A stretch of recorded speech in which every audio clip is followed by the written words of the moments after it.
Hello. How are you? I'm good. How are you? I'm doing good. Good. Doing good. All right. Well, we'll get started. Let me go ahead and mute, and I'll unmute after class. All right. Let's get started. We'll start off with some common words. Here we go. Ready? However, soon, back, night, every, being, here, use, copy, love, next, because, until, price, better, today, believe, such, course, present, think, old, feel, information, best, note, amount, check, yet, many, never, put, great, possible, cannot, man. All right. This is going to be items with numbers. Here we go. Ready? Artichokes, 4,872. Alfalfa, 8,525. Barley, 6,354. Corn, 5,300. Sugar beets, 2,894. Butter, 1,236. Milk, 1,098. Potatoes, 5,720. Vegetables, 1,562. Cotton, 4,830. Grapes, 1,889. Rye, 6,961. Flax, 2,323. Tangerines, 8,363. And wheat, 8,525. All right, so here are some consonant compounds. These are strictly words. Here we go. Thus, stall, flax. Float, sneer, score. Gray, brown, twin. Snake, twin, clap. Clot, sweat, twig. Slime, share, cloud. Frown, quiz, twine. Star, dream, glare. Grin, quit, flit. Gloss, click, spill. Bliss, blue, grade. Fry, swell, skit. Fright, shake, drought.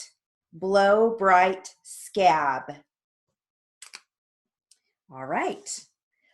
Some basic briefs that we learned in theory. We've got purchase, knowledge, acknowledge, why, yes, and been. Here we go.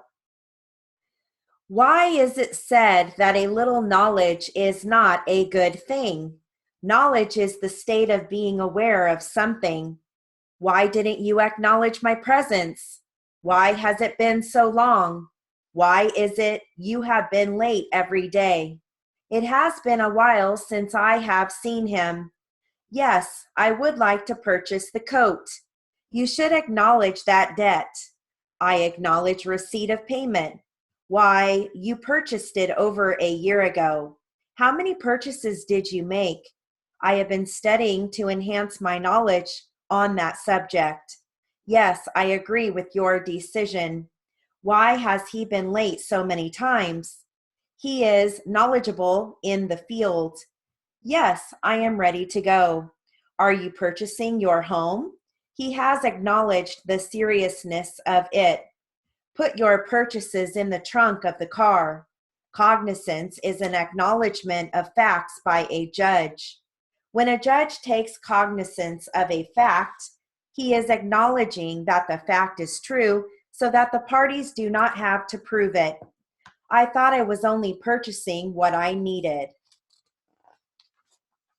All right. Here are some words that have the ah, oi, and ow sound. Here we go. Noise, found, shout. Bout, foil, palm. Draw, toil, calm. Sound, loyal, power. Cowl, flaw, void. route, dawn, howl, house, crawl, spout, owl, boy, out, toy, saw, oil, shout, spoil, trout. And here are your sentences.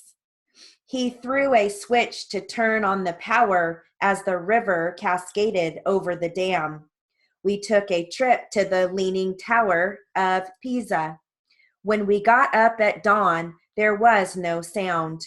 You will need to toil to get a good crop. Use that coil. Take a shower now before you go to the pool and take your own towel. You will enjoy swimming even though the pool is loud and noisy. That soil would be good for growing soybeans. You will need to toil to get a good crop. Roy gave a shout of joy when he caught it. Mother has a recipe for boiled flounder. We caught trout on our trip. It reminded me of the time we went DC fishing for flounder. Crawl under the table to get your toy wagon. There is a flaw in the paint job. Keep the fish on ice or it will spoil. He had a bout of flu last winter. The spout is clogged. Void that check and write another one. Are you good at draw poker? The drought brought out a lot of previously unknown problems. All right. These are different or various doctors, their location, phone number, time of operation, and their practice number. Okay, here we go.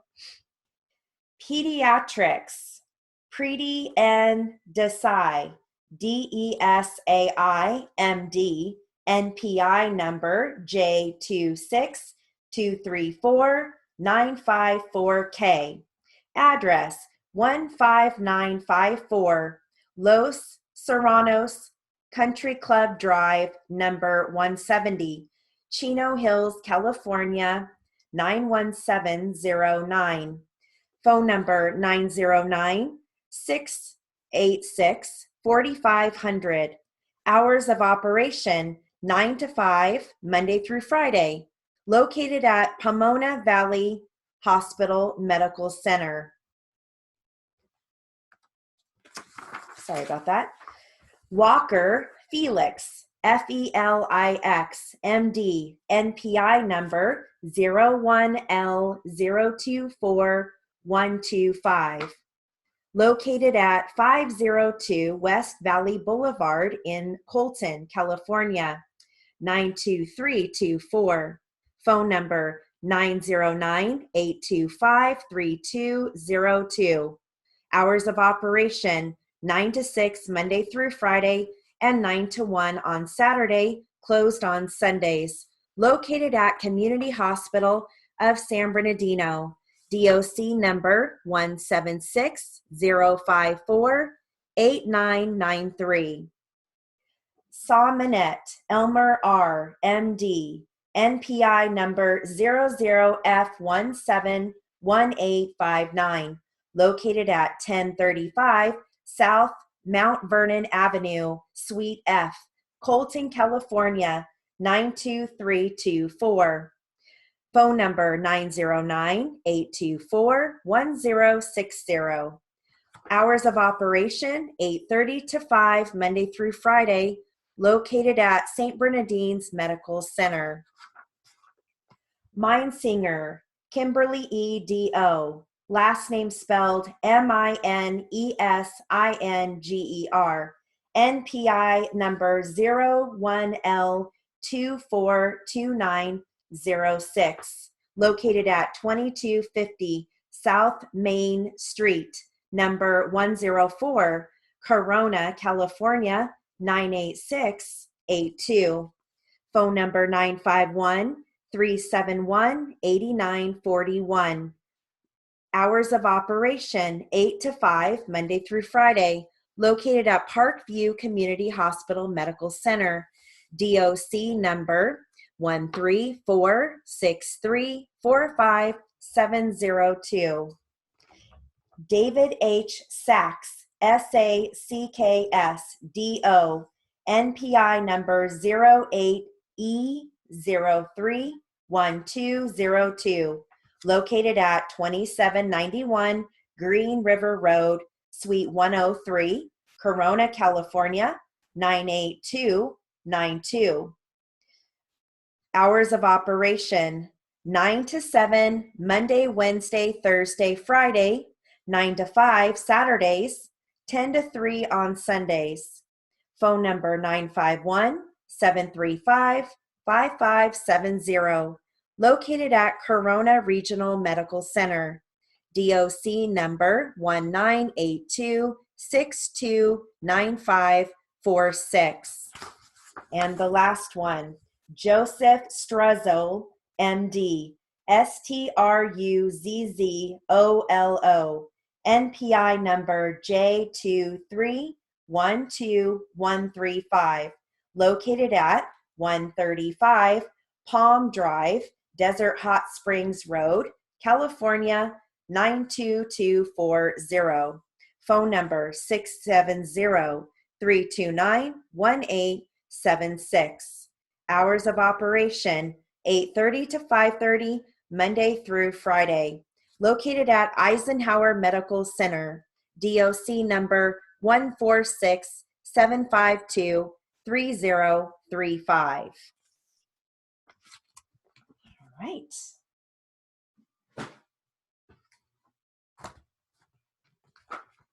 All right, so the next drill that I have for you is the Mr., Mrs., Miss, and Ms. drill. So it focuses on all of that, and it's all in a paragraph. This is one of my favorites.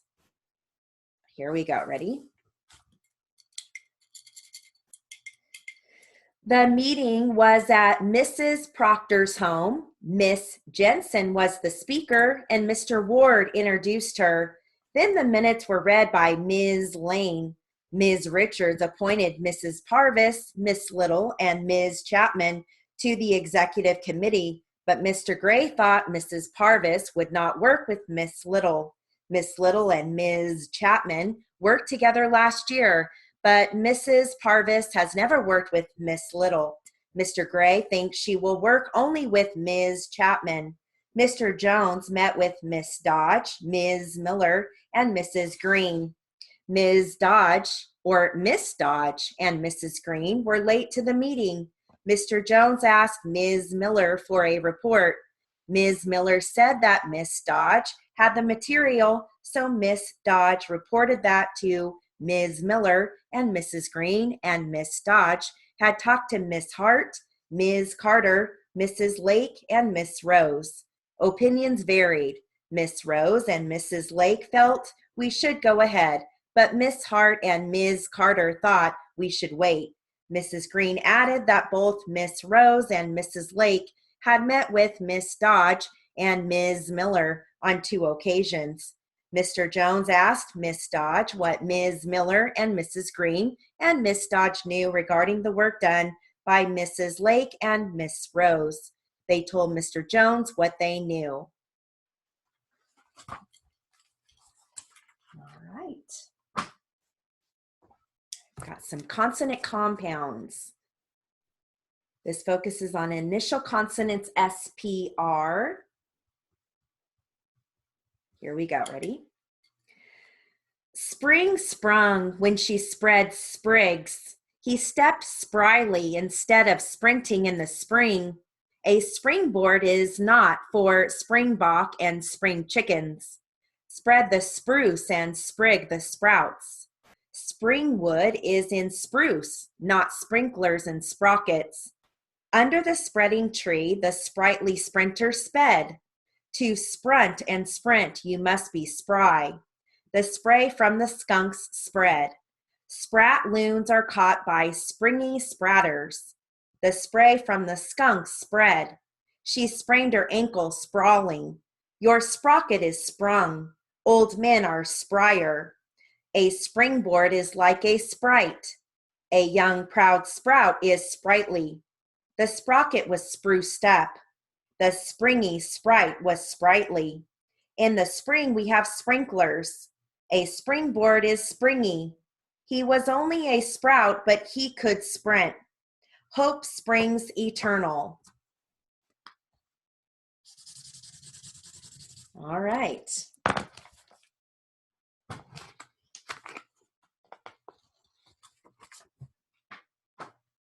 My last drill.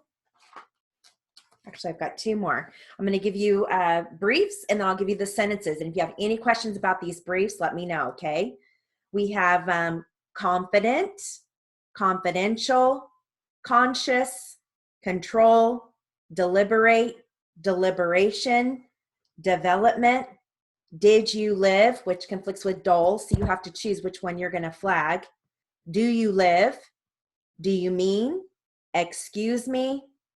For identification, for instance, I don't believe, I don't do, I don't even, I don't feel, I don't get, I don't go, I don't imagine, I don't mean, I don't say, I don't see, I don't think so, I don't understand, immaterial, in evidence, incompetent, independent, indict, indictment, instrument, introduce, introduction, irrelevant, labor, legality, marked for identification, more or less, more than, and mourn.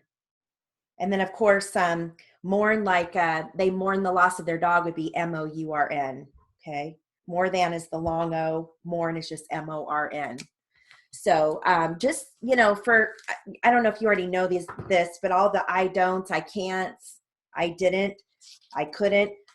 When I was a student, I was stuck in 180. And once I learned these, I got out of it. I got out of 180, got out of 200. It like saved my life. So if you don't know those, I encourage you to, you know, really practice those because they really do help. All right, here we go. Here are your sentences. I wish I were that confident. The file is confidential. Midge was not conscious of her drooling. I had control of the party. The jury will now deliberate. The deliberation lasted 4 hours. I took child development in college.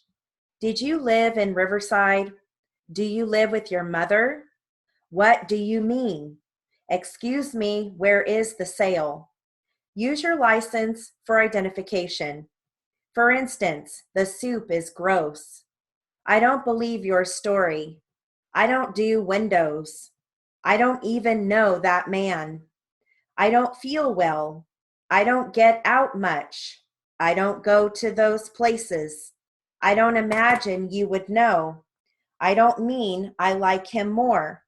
I don't say things like that. I don't see your point. I don't think so, Tim. I don't understand what you're saying. That statement is immaterial. The gun is already in evidence. The judge was incompetent. They all fought to be independent. They want to indict. There will be an indictment. A knife was the instrument of death. I want to introduce you to my wife. No introduction is necessary. That is irrelevant, Your Honor. I was in labor for 5 hours. The legality is in question. This gun is marked for identification. Bill is more or less lying. I like music more than art. It was the early morn. All right. Just let me know if you have any questions. Yeah, you want to do that again? Were you talking about this last one?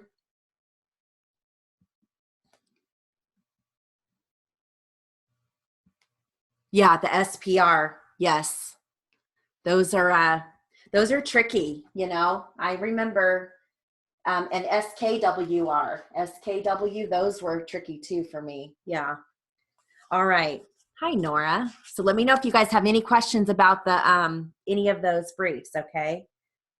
All right, so last drill. Let's do some Tangle Tamers, okay? All right, here we go. Ready? Satisfaction guaranteed, speech impediment, sordid affairs, Velveteen Rabbit, Potential Employers, Construction Landscaping, Startling Developments, Overwhelmingly Positive, Fluorescent Orange, Biological Background, Committee President, Wall Coverings and Upholstery, Medically Induced, Security Professionals, Reportedly Replied, Spacious Grandeur, Definitely Contemporary, Congenial Benefactor, Particularly Precise, Continuing Education, Beach Umbrella, Undocumented Workers, Mentally Retarded, Devastating Announcement, Divisional Distributor,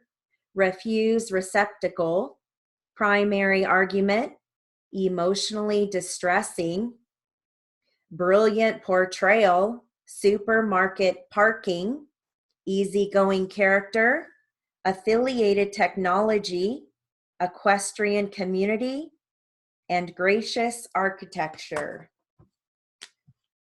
All right, so we'll go ahead and start our literary.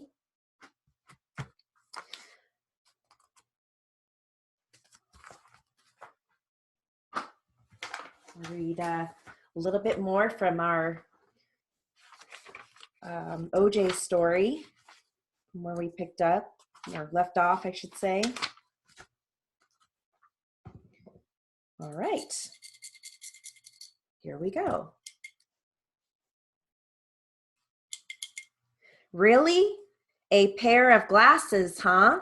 Yes, he said. He was carrying an envelope. Judy left them at the restaurant. I'm a waiter at Mezzaluna. So it's Judy, is it? You're on a first-name basis with Judy? At that moment, the gate behind Goldman squeaked again. Charlie walked into the narrow space. He was carrying the knife. Everything cool here, he asked. I saw this guy walking through the gate, and I just wanted to make sure there wasn't going to be any trouble. This motherfucker wants me to believe that he's here dropping off a pair of Judy's glasses, I said.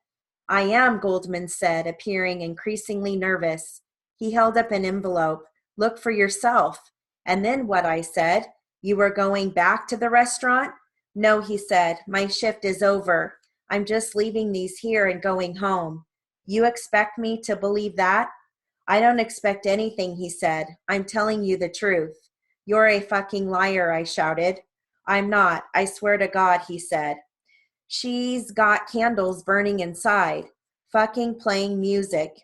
Probably a nice bottle of red wine breathing on the counter waiting for you. It's not for me, Goldman protested. I said, fuck you, man. I think I'm fucking stupid, or you think I'm fucking stupid, or something. Suddenly, the front door opened. Nicole came outside.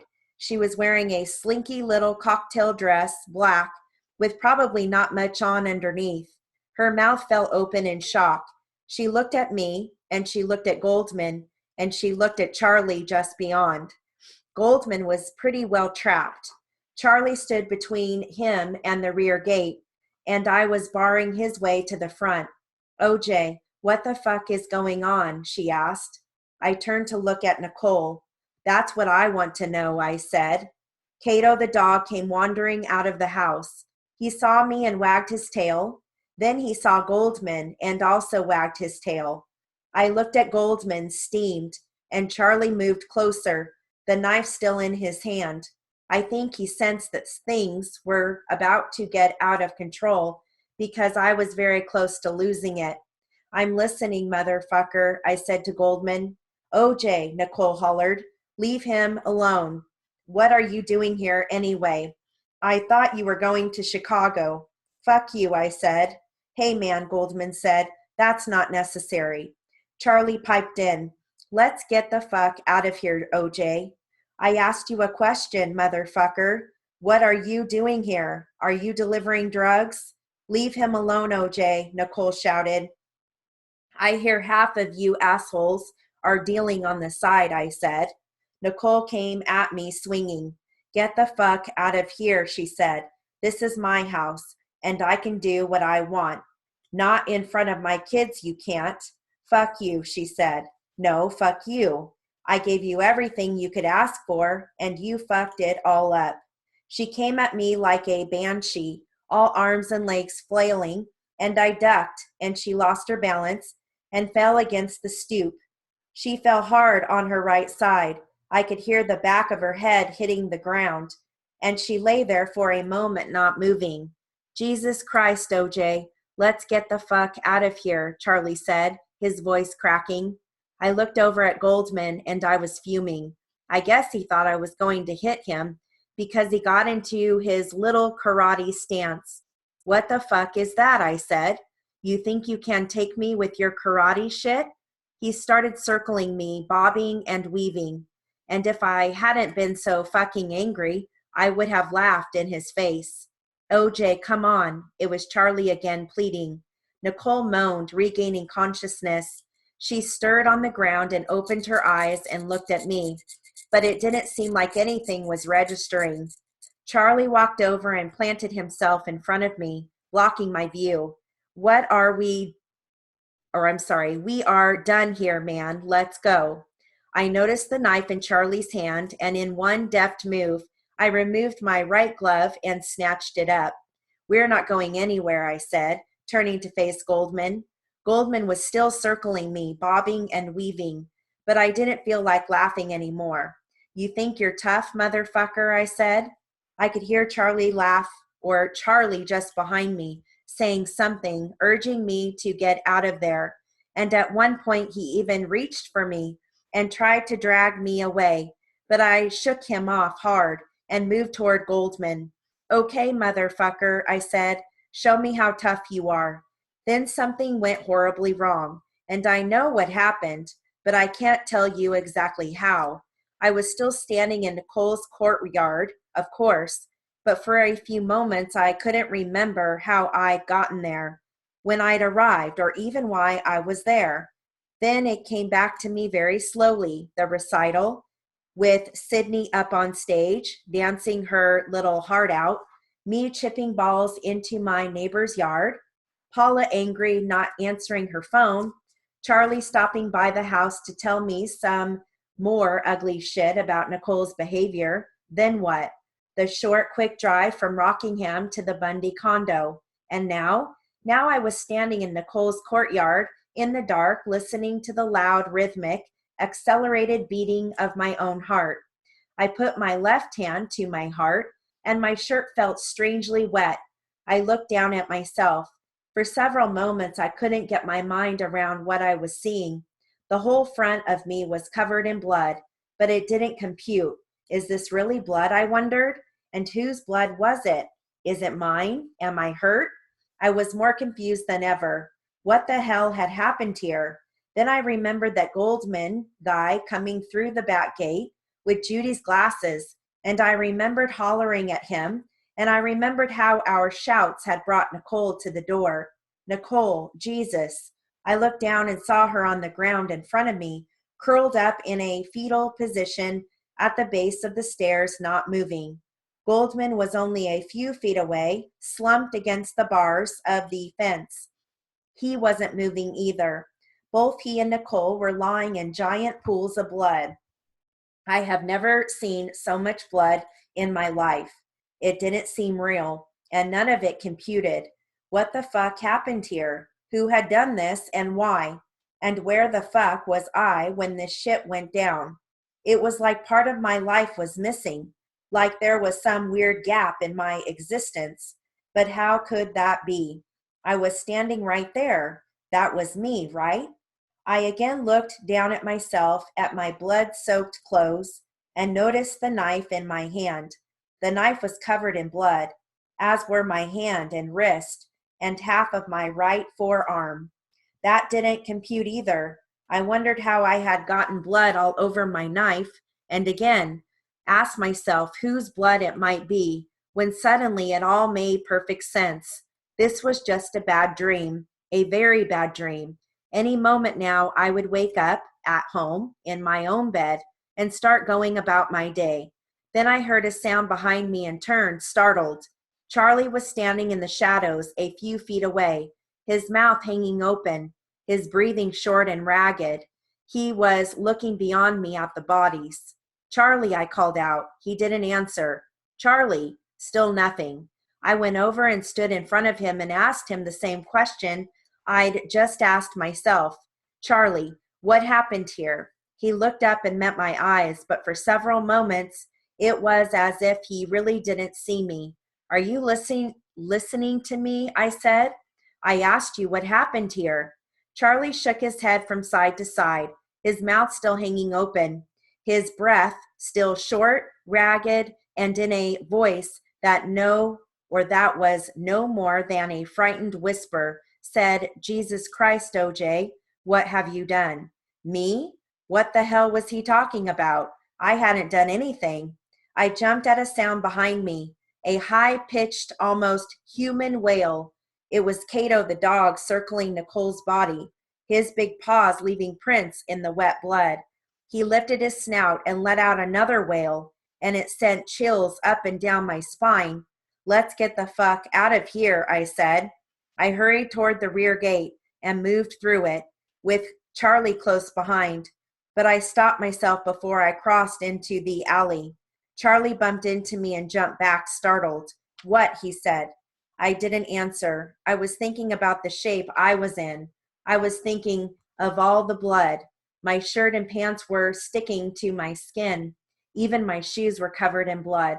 I turned and looked behind me, beyond Charlie, and saw a track of bloody, telltale prints. I've got to get rid of these fucking clothes, I said. Without even thinking about it, I kicked off my shoes and began to strip. I took off my pants and shirt, dropped the knife and shoes into the center of the pile, and wrapped the whole thing into a tight bundle. I left my socks on, though. I don't know why, but I didn't see any blood on them, so I had no reason to remove them. As I stood with the bundle grasped in my left hand, I realized that I'd left my keys and my wallet in my pants. I fell to a crouch and dug for them and noticed that my hands were shaking. Charlie stood there all the while mumbling, Jesus Christ, OJ, Jesus Christ. He just kept repeating himself like he'd lost his goddamn mind or something. Will you shut the fuck up? I snapped. I found my keys in my wallet and rewrapped the bundle. Then I stood and hurried across the dark alley. Charlie followed, still mumbling. I got behind the wheel and Charlie climbed into the passenger seat. Jesus Christ, OJ, he said. Jesus Christ. Will you shut the fuck up? I said. Charlie recoiled, startled, and shut up. I started the Bronco and pulled out, the tires squealing, and raced through the curved alley toward Montana Avenue. When I reached the end of the alley, I made a left onto Montana and an immediate right at the corner onto Gretna Green.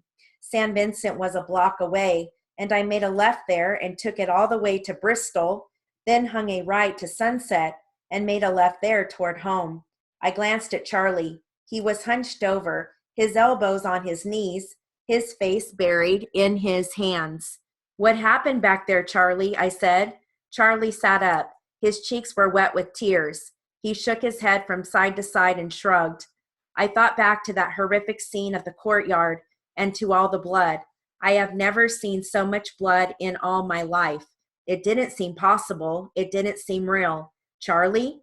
He still didn't answer, but what the hell? This wasn't really happening. That hadn't been me back there. I'd imagined the whole thing. I was imagining it then. In actual fact, I was home in bed asleep, having one of those crazy crime of passion dreams. But I was going to wake up any second now. Yeah, that was it. Only I didn't wake up. Okay, we'll stop there. And I'll finish this Friday. It's pretty eerie, you know, coming from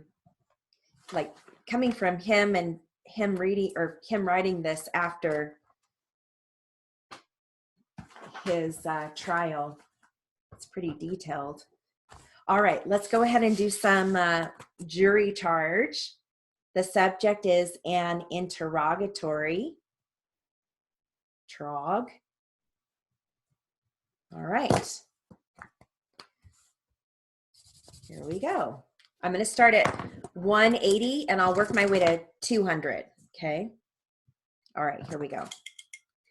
Please take notice that the defendant, Austin Nichols, requires that Tristan Summers, additional defendant on counterclaim, answer under oath the following interrogatories within 15 days from the date of service hereof pursuant to Rule 33. Number 1, on what date was the Badger Trencher Model 303 delivered to you by defendant Austin Nichols? Number 2, when said machine was delivered to you, was it in good repair? Number 3, if the answer to number 2 is negative, list what repairs were necessary to place said machine in good repair.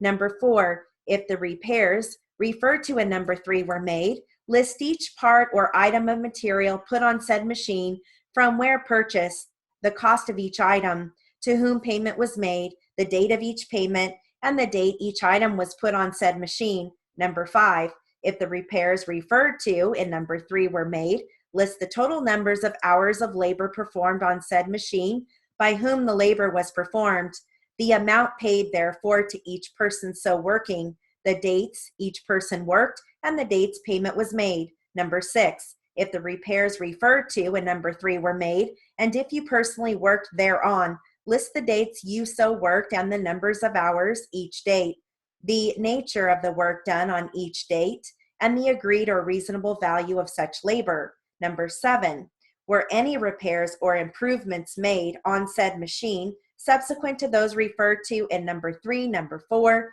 number 5, and number 6. Number 8, if the answer to number 7 is in the affirmative, list each item of material or part put on said machine, from where purchased, the cost of each item, to whom payment was made, and the date of each payment, along with the date each item was put on said machine.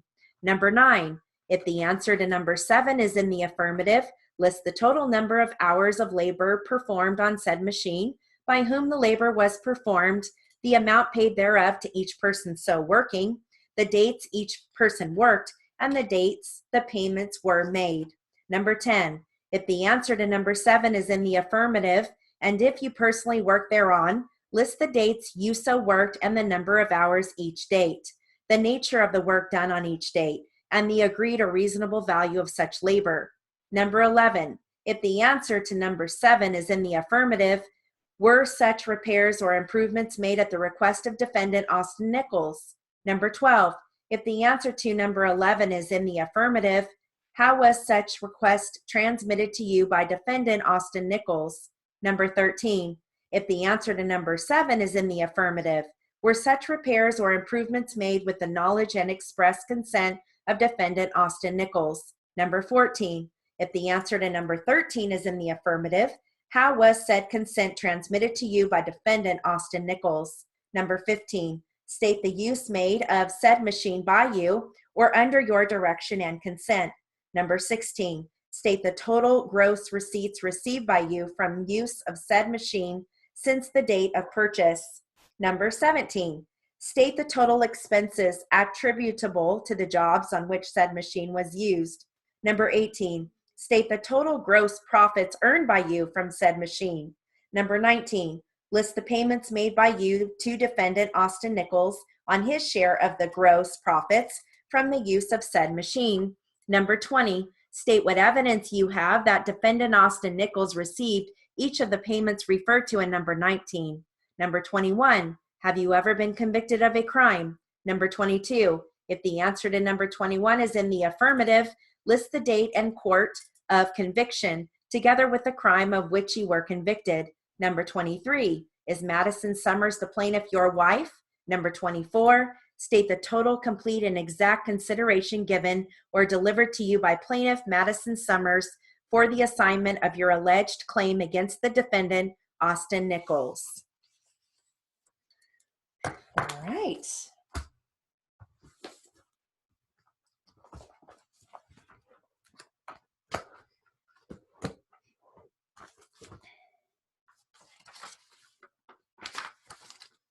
Go ahead and get started with Q&A.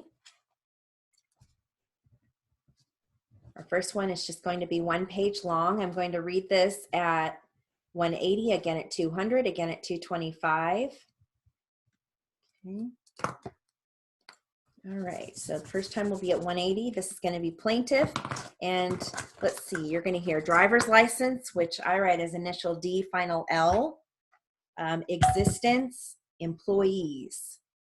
And then you're going to hear United States, Argentina, transactions, green card, passport, Mr. Kassan. Okay, first time at 180. Mr. Kassan, did you ever drive a car in the United States? Have I driven? Have you driven a car in the United States? Yes. Was a driver's license issued to you? I had one, but not now. Did you give that up when you returned to Argentina? Yes. Did you bring any form of identification with you today? No, I didn't. Do you possess a passport? Yes. How about a green card? No. What about a green card last year? No, never. For your job with Mr. Scott, were you paid in cash? Sometimes he would pay me in cash, but they would pay me in checks usually. Was your bank account in existence last year? Yes, it was in existence. Does that same bank account exist now? Yes. Are there any records of deposits or other transactions for the last year? Yes, I have the deposit receipt. Is that for a savings account? Yes, it is. Is that for a checking account also? I haven't got a checking account. You have a savings account, but you don't have a checking account? That is right, yes. Okay, so let's do it again at 200. Mr. Kassan, did you ever drive a car in the United States? Have I driven? Have you driven a car in the United States? Yes. Was a driver's license issued to you? I had one, but not now. Did you give that up when you returned to Argentina? Yes. Did you bring any form of identification with you today? No, I didn't. Do you use a passport? Yes. How about a green card? No. What about a green card last year? No, never. For your job with Mr. Scott, were you paid in cash? Sometimes he would pay me in cash, but they would pay me in checks usually. Was your bank account in existence last year? Yes, it was in existence. Does that same bank account exist now? Yes. Are there any records of deposits or other transactions for last year? Yes, I have a deposit receipt. Is that for a savings account? Yes, it is. Is that for a checking account also? I haven't got a checking account. You have a savings account, but you don't have a checking account?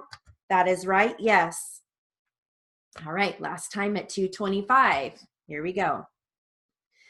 Mr. Kassan, did you ever drive a car in the United States? Have I driven? Have you driven a car in the United States? Yes. Was a driver's license issued to you? I had one, but not now. Did you give that up when you returned to Argentina? Yes. Did you bring any form of identification with you today? No, I didn't. Do you possess a passport? Yes. How about a green card? No. What about a green card last year? No, never. For your job with Mr. Scott, were you paid in cash? Sometimes he would pay me in cash, but they would pay me in checks usually. Was your bank account in existence last year? Yes, it was in existence. Does that same bank account exist now? Yes. Are there any records of deposits or other transactions for the last year? Yes, I have the deposit receipt. Is that for a savings account? Yes, it is. Is that for a checking account also? I haven't got a checking account. You have a savings account, but you don't have a checking account? That is right, yes. All right.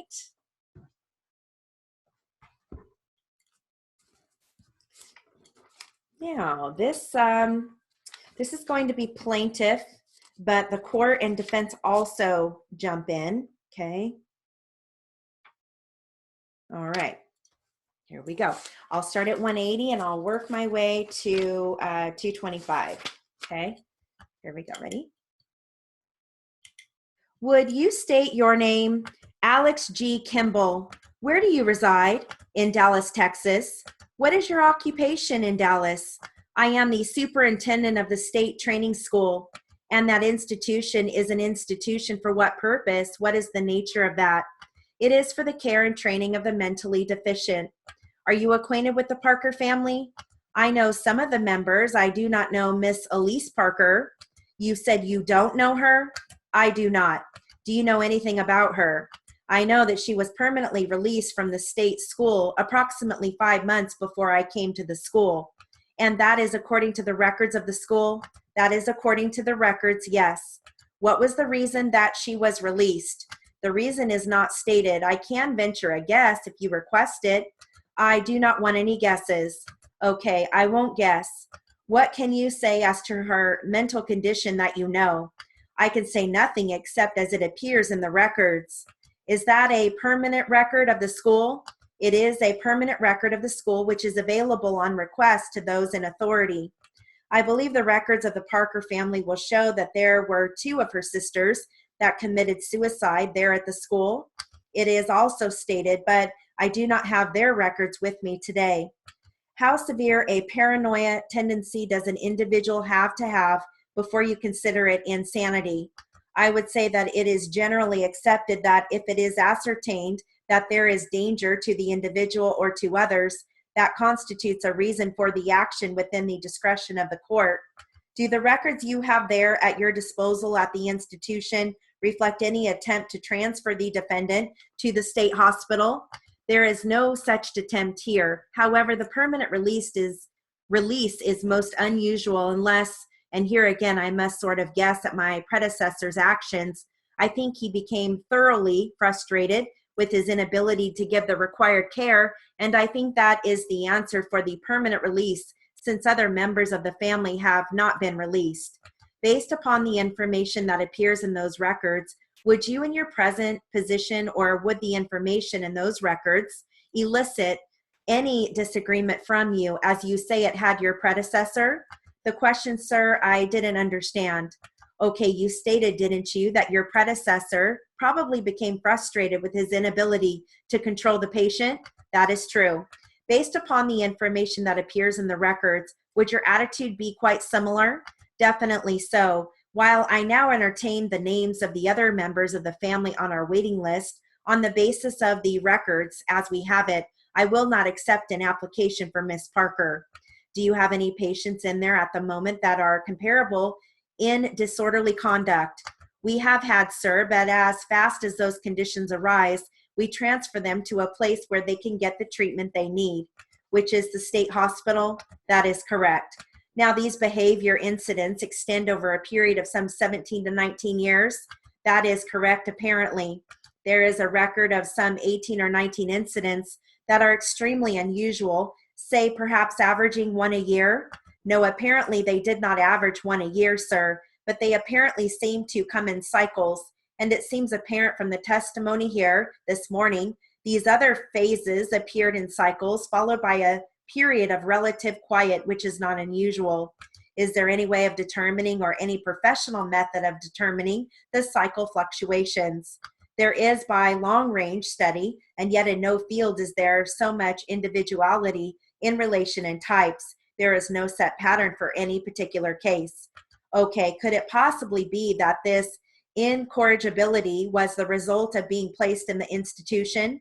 I doubt this very much, sir, since the placement was at a relatively early age. Okay, so in your own mind, don't you think that the patient could have become rebellious at the authority out there? That could be, sir, because most of them do rebel about certain things, but the extent as to what we resent, to answer the question, is to whether we are in danger to ourselves or the community. The approach, sir, if I may say so, is not one of punishment, but the placing of people in the environment where they can get the mental treatment which is their particular need. But as an institution, there is necessarily an amount of discipline. Oh, absolutely. We do need to have a certain amount of discipline, although it's gone out of date in public. Do mental disorders tend to magnify or increase without treatment, or can't that be categorized by an answer? The question is too broad. If I were to answer it, you could tie me up in 9 knots. There is, however, a differentiation between insanity and the mentally deficient, but unfortunately, we sometimes encounter a combination of the two, which complicates the diagnosis and the treatment. Did anybody during the history of the patient study at the institution attempt a definite diagnosis of?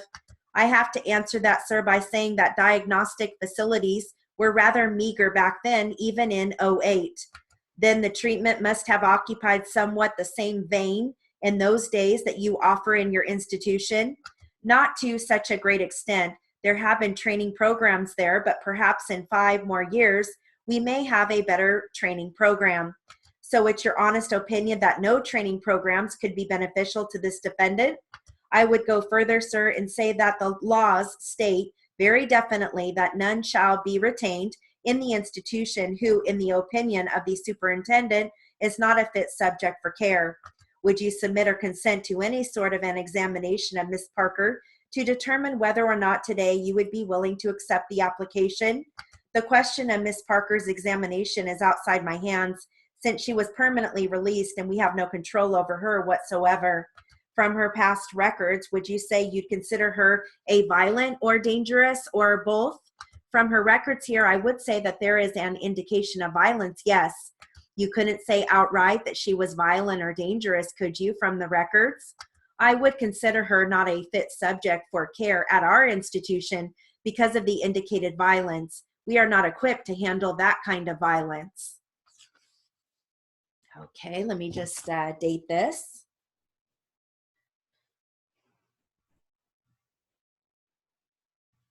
All right.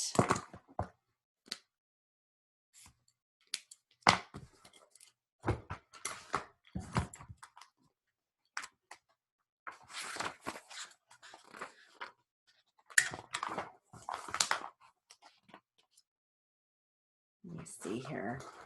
This is a new deposition transcript, and I don't, yeah, this is probably going to be better since we don't have a whole lot of time.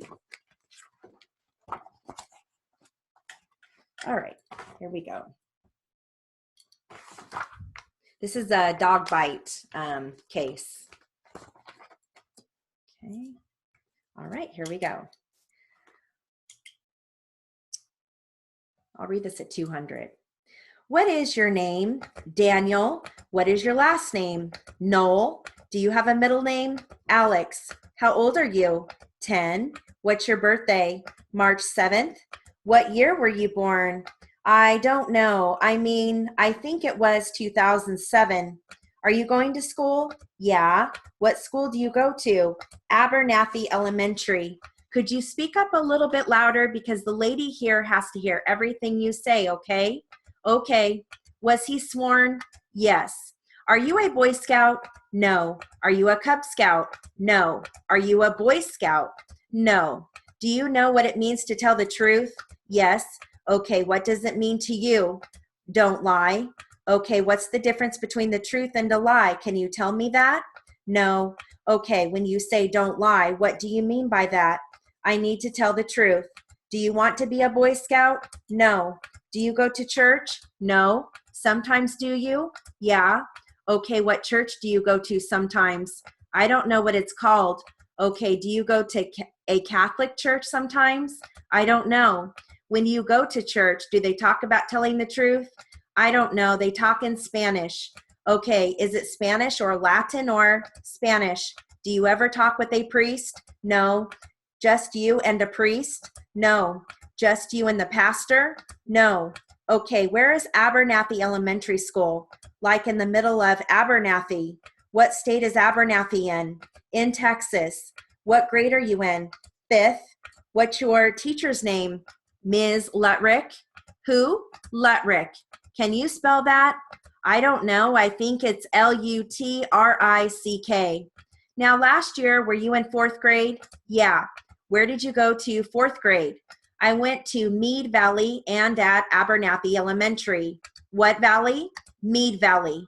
Mead Valley. What's the name of your teacher at Mead Valley? Your 4th grade teacher. I don't remember. You don't remember her name? Okay, and what was the name of your teacher in 4th grade at Abernathy? Mr. Anderson. Mr. Anderson? Yeah.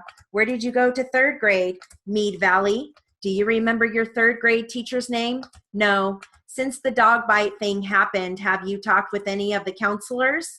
No. Have you been to anybody who has talked with you? No. About the dog other than your lawyer and your mom and your dad? No. Do you know what a psychologist is? No. Do you know what a psychiatrist is? No.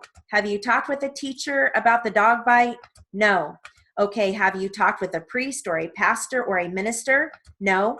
About the dog bite? Nope. Have you talked with anybody about the dog bite besides your lawyer and members of your family? No. And your doctors? Yeah. Have you talked to any doctors? Yeah. About the dog bite? Yeah. Okay, when did you move to Texas? May. We left here on May 3rd. Of what year? Last year of '06. I mean '07. Who do you live with in Texas? My mom and my stepdad. What's your stepdad's name? Brad. What is Brad's last name? Youth. That is Youth. Yes. Where does your dad live? Ontario. Ontario, California? Yeah. Is his name Daniel as well? Yes. Do you know what his address is? 140 Philadelphia Street. Do you know if your dad has a telephone number? Well, yes, he has a cell phone, but I don't know what it is. Okay, how long have your mom and your stepdad been married? I don't know. Okay, were they married at the time this dog bite thing happened? No. Who were you living with at the time of the dog bite incident? My mom and my stepdad. Where were you living at the time of the dog bite? In Riverside. Were you living in Riverside or were you living in Paris? Paris. Do you know what street on Paris? No, yeah, Olson. What time did this happen? July 1st. Was it in the day, the night, the morning? It was at night. Was it dark out? No. Was the sun still up? No, the sun was setting. Okay, was it raining or was it hot? No, it was warm, hot. What were you wearing at the time? My baseball uniform. Had you just come back from a game? No, I came back from practice. What team were you on? I was playing in the All-Stars. That's great. Can you describe the uniform for me? What did it look like? It was white and it said All-Stars on the front and it had my name on the back. Did it have Daniel on the back? No, my last name, Knoll. Was it a white t-shirt? Yeah. Okay, what were you wearing on your legs? Just regular pants, jeans. Like blue jeans? Yeah. Like you've got on now? Yeah. Whatever happened to those blue jeans? Do you still have them? No. Do you know? They don't fit me no more. Do you know what happened to them? No. Do you know if your mom washed them? No. Do you know if she still has them? No. And they were ripped. Okay, so you don't know then. No. All right, were you wearing any shoes? Yeah. What shoes were you wearing? Vans. Did you have your baseball cap on? Yeah. What color is that? Blue. Did you have anything in your hands like a bat or a ball or your mitt? I had a baseball bat. Which hand was the baseball bat in? My right. Are you right or left-handed? Right-handed. Where were your brothers when this happened? Right there next to me. Which one was on which side of you? I don't know. Okay, how far away were they? They were like a couple of feet away. Did you see, well, how many dogs were involved in this accident or this incident? 2. Can you describe them for me? No. Do you know what breed they were? Do you know what color they were? One was white, and I mean white and brown. Then one was like light brown and had dark brown spots on it. Where were you that evening when this happened? In the driveway. Is the driveway cement? Yeah. All right.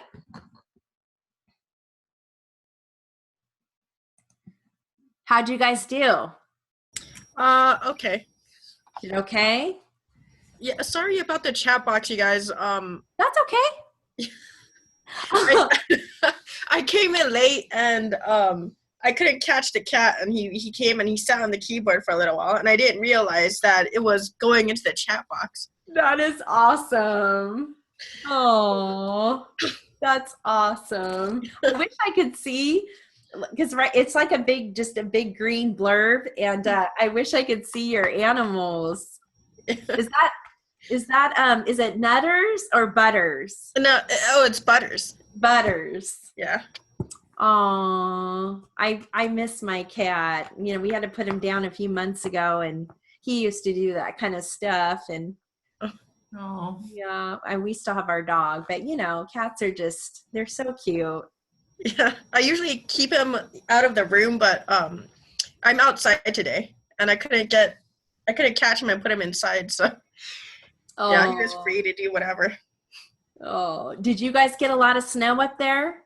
No, it was only like an hour or two, and then it's all gone by now.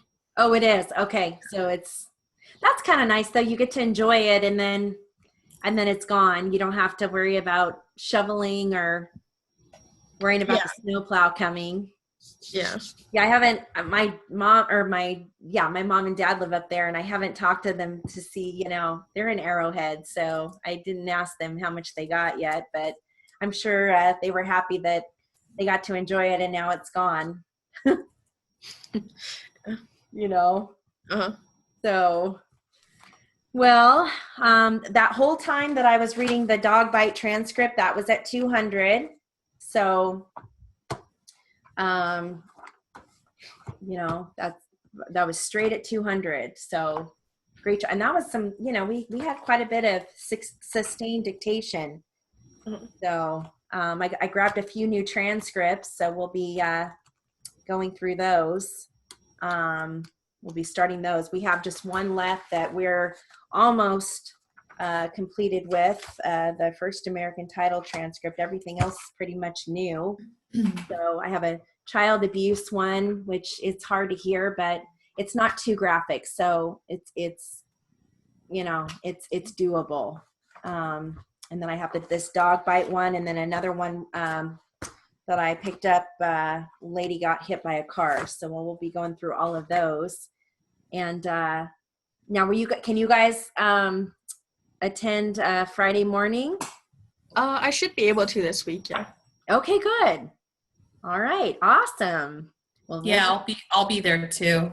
Okay, that sounds awesome. And then literary, I'll continue on with that story that from that book. It's pretty eerie. I mean, it's just crazy to me that he even wrote that. Like if I did it, this is how it was done. But it's so detailed. Mm-hmm.